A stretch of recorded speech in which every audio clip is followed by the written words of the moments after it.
आत्मनिर्भर textile policy कई वर्षों से उसका विचार चल रहा था। एक बार 2019 में भी उसका एक प्रारूप आया था, उसी में थोड़ा परिवर्तन करके 2022 से 2025 इस पॉलिसी को हमने मंजूर किया है, जिसके अंतर्गत जो हमारे कुछ एरियाज़ हैं जहाँ टेक्सटाइल का प्रमोशन करना, प्रोत्साहन देना है, तो उसमें जैसा पानीपत है, गुरुग्राम है, भिवानी है, हिसार है, सिरसा है, जिन स्थानों पर टेक्सटाइल का स्कोप ज़्यादा है वहाँ और इंडस्ट्री आए, इस नीति में ऐसा मानकर चल रहे हैं कि लगभग 4,000 करोड़ रुपए का निवेश होगा और 20,000 नए रोजगार लोगों को मिलेंगे। इस प्रकार से कुछ उसमें जो सुविधाएं हैं वो और दी गई हैं, आईडीसी की, ईडीसी की, स्टाम्प ड्यूटी की। इस प्रकार एक एजेंडा आया है कि आयुष के जो चिकित्सक हैं इनकी भर्ती 2019 में थोड़ा जल्दी करने के लिए डिपार्टमेंट ने एचपीएससी से उसको छूट मांगी थी, लेकिन बाद में डिपार्टमेंट को ध्यान में आ रहा है कि उनके लिए भर्ती करना कठिन हो रहा है, इसलिए वापस वो एचसीएस को 205 पद भरने के लिए और ये प्रपोजल एक पारित किया है कि एचपीएससी ही उसको भरेगी। जैसा प्रधानमंत्री जी ने घोषणा की है कि पुराने कानून जो अब निरर्थक हो गए प्राय क्योंकि 100 साल पुराने भी कानून थे, उस समय शायद उपयोगी रहे होंगे, अब वो नहीं है, तो ऐसे केंद्र में भी उनको निरस्त किया जा रहा है। प्रदेशों में भी लॉ कमीशन के माध्यम से हम उनका चिन्हित करते हैं और जो कानून अब समय के हिसाब से उपयोगी नहीं रहे, ऐसे कानूनों को वापस किया जाता है। 4 कानून इस बार ये वापस किए गए हैं। Punjab small town tax validating act 1934 का है, Punjab municipality tax validating act 1934 का है, फिर Punjab urban immovable property tax validation of list 1943 का है और Punjab municipal tax validating act 1956 का है। ऐसे ये 4 एक्ट अब निरर्थक हो गए हैं। इसकी बजाय अब नए जो टैक्स हैं, नए जो एक्ट हैं, वो अब लागू चल रहे हैं। जीएमडीए गुरुग्राम के लिए और एफएमडीए फरीदाबाद के लिए 2 डेवलपमेंट अथॉरिटीज जब बनी थी, तो उसमें वहाँ जो मुख्य कार्यकारी अधिकारी है उसका लेवल पहले रखा गया था कि सरकार मुख्य कार्यकारी अधिकारी ये अतिरिक्त यानी चीफ सेक्रेटरी नहीं, प्रिंसिपल सेक्रेटरी लेवल रखा हुआ था। बाद में पंचकुला में हमने उसको सेक्रेटरी लेवल कर दिया है, तो वही सेम अब संशोधन करके फरीदाबाद और गुरुग्राम में भी सेक्रेटरी लेवल या इससे ऊपर के लोग रह सकते हैं। सेक्रेटरी लेवल पहले नहीं था, अब सेक्रेटरी लेवल तक भी उसको कर दिया है।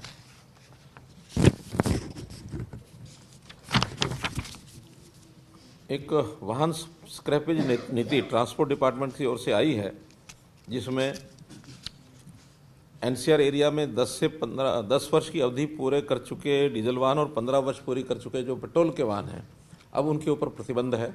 लेकिन उसके बाहर अभी वैसा प्रतिबंध नहीं है, लेकिन उसके लिए उनको डिस्करेज करने के लिए और जो आदमी अपना पुराना वाहन छोड़कर नया वाहन लेगा, 10 साल और 15 साल वाला जो वाहन को स्क्रैप करने के बाद नया वाहन लेगा, तो उसको 10% की मोटर वाहन कर में छूट मिलेगी, या उसमें जो उसका स्क्रैप वैल्यू है जो उसने बेचा है उसका प्रमाण देगा, उसका 50% कीमत, दोनों में से जो कम होगा वो छूट नए वाहन खरीदने में मिलेगी।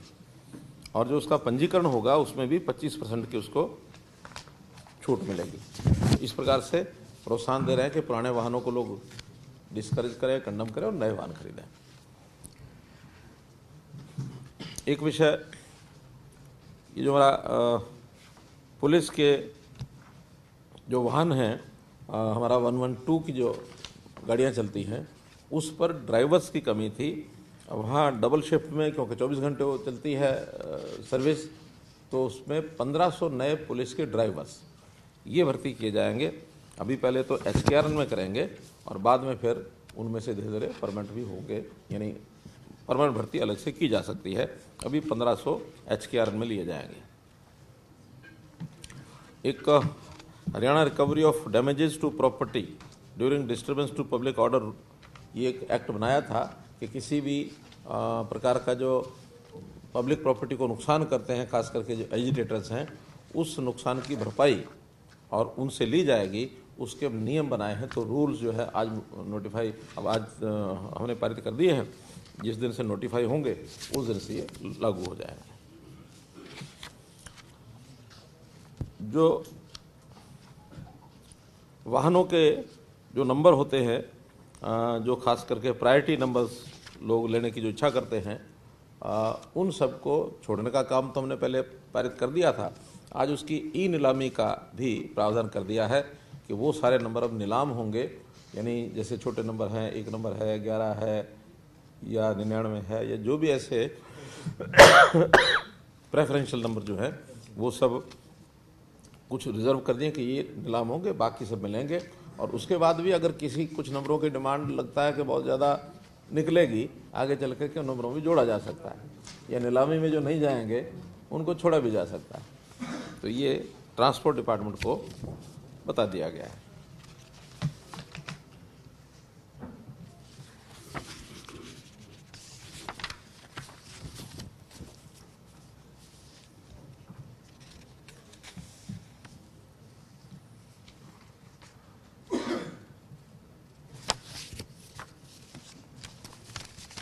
इसी प्रकार अनलॉफुल कन्वर्जन ऑफ रिलीजन का जो एक्ट पारित हुआ था, उसके भी आज रूल्स फाइनल हो गए हैं कि अब उसमें किस किस प्रकार से शिकायत होगी, तो किस किस प्रकार से उसका जो दंडनीय अपराध होगा, तो उसका रूल जो है वो नोटिफाई किए हैं।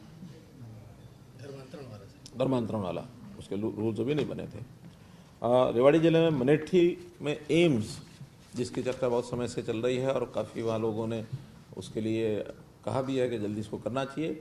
अब विधिवत आज उसको लैंड को गवर्नमेंट ऑफ इंडिया, यानी जो हेल्थ डिपार्टमेंट है, उनको लीज पर देने का 99 साल की लीज का वो पारित हो गया है। और अब उनके लिए एक प्रकार का रास्ता बन गया कि वो कभी भी इसका शिलान्यास करके और एम्स उसकी बिल्डिंग बने और एम्स चालू हो।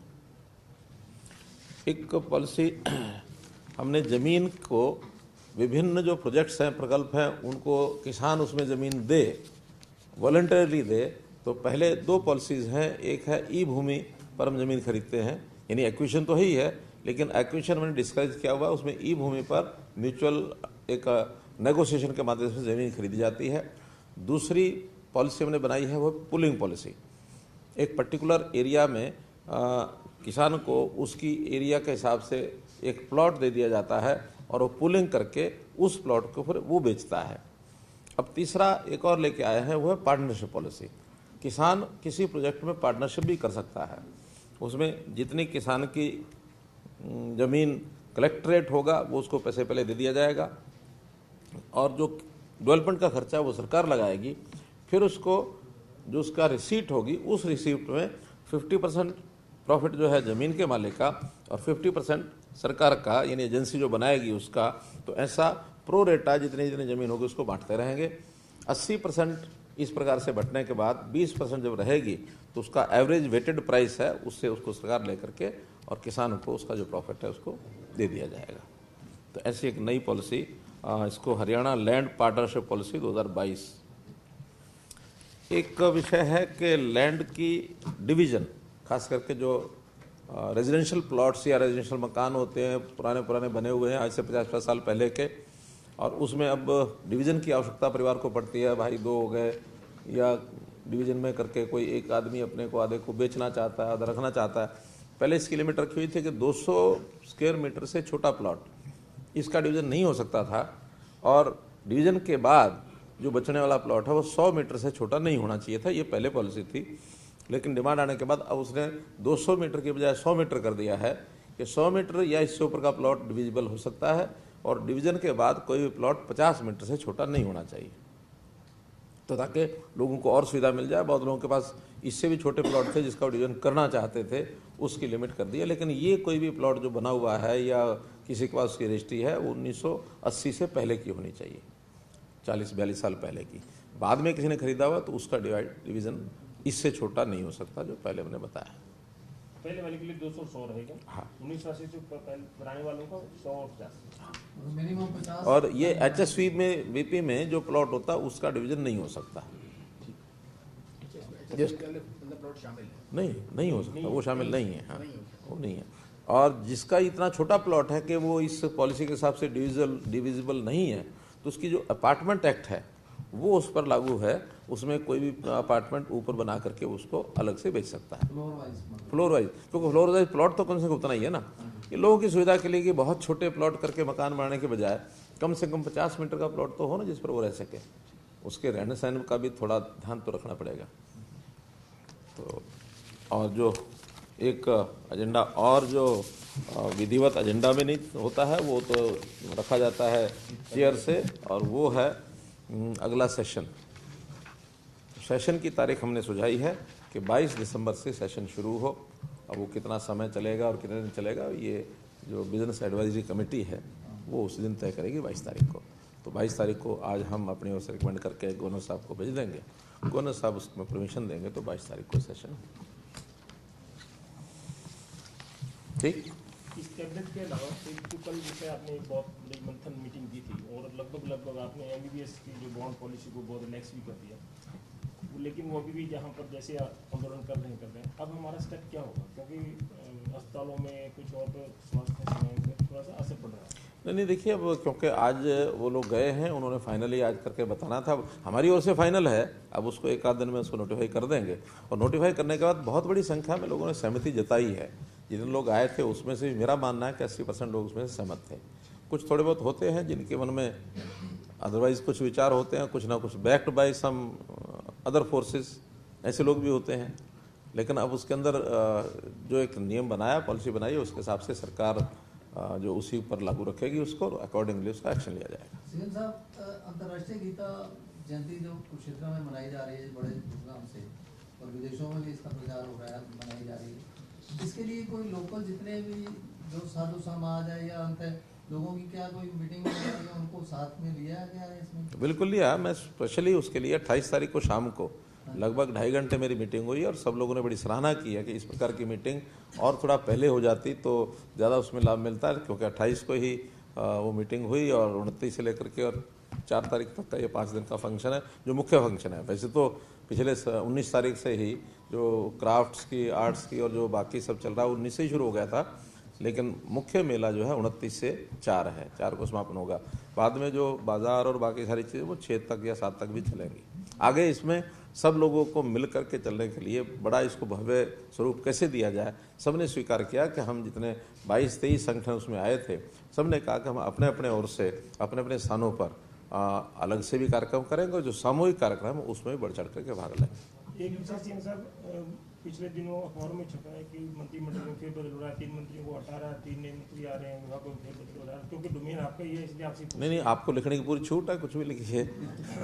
कभी आपको मना थोड़ी किया। वास्तविकता क्या है?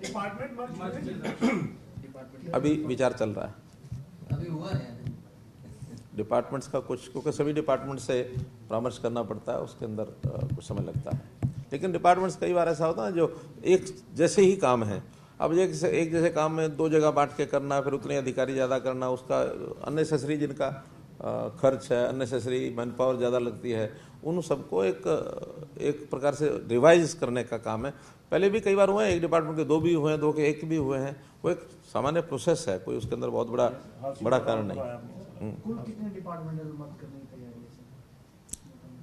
अभी तो विचार चल रहा है, विचार चलेगा तो उसके बाद फाइनल करेंगे। जैसे उदाहरण के लिए रिन्यूएबल एनर्जी और पावर, ये 2 अलग अलग डिपार्टमेंट है, उदाहरण ही दिया है। अब इसको मिला करके एक कर देंगे, काम तो वही है, पावर ही वहाँ से मिलनी है, पावर यहाँ से मिलनी है, दोनों का कोऑर्डिनेशन ठीक रहेगा, एक ही सेक्रेटरी काम कर लेगा। मंत्री तो एक पहले भी एक ही है। डिपार्टमेंट से लिखा कि मंत्री और ACS या प्रशासनिक सचिव एक रहेंगे, डायरेक्टरेट काम नहीं, वो तो नीचे डायरेक्टरेट होते हैं, वो अलग अलग भी करते हैं।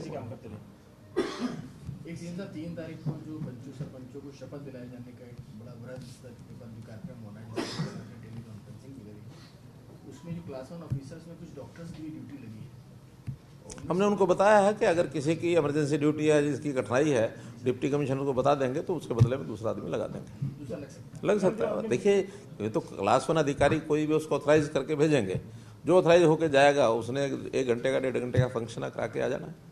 वो खुद नहीं जा, कई बार व्यक्ति नहीं जा पाता क्योंकि बहुत बड़ी संख्या में ये लगभग 6,500 पंचायतें हैं, तो 6,500 पंचायतें, इनका सारा सिस्टम तो डिप्टी कमिश्नर ने बनाना है, अपनी तरह का बड़ा कार्यक्रम होगा। बड़ा कार्यक्रम, और उन किसानों पर ही होगा। पहली बार ये ग्राम सभा में हर एक चुने हुए प्रतिनिधि की अलग से शपथ वो पढ़ेगा, वो उसको पढ़ने के बाद उसको भी समझ में आएगा शपथ क्या है, सुनने वालों को भी समझ में आएगा शपथ क्या है। वरना तो भी क्या होता था, वो 15-20 हज़ार लोगों को सबको इकट्ठा बुला लेते थे, पंच सरपंच सब, और एक आदमी मंच से पढ़ता है, बाकी सब हाथ आगे करके, किसी को पता ही नहीं भी कौन पढ़ रहा है, उसको समझ आ रही है नहीं आ रही है, क्या है क्या नहीं। इसलिए एक शपथ का महत्व ये बढ़ना चाहिए, समझ में आना चाहिए।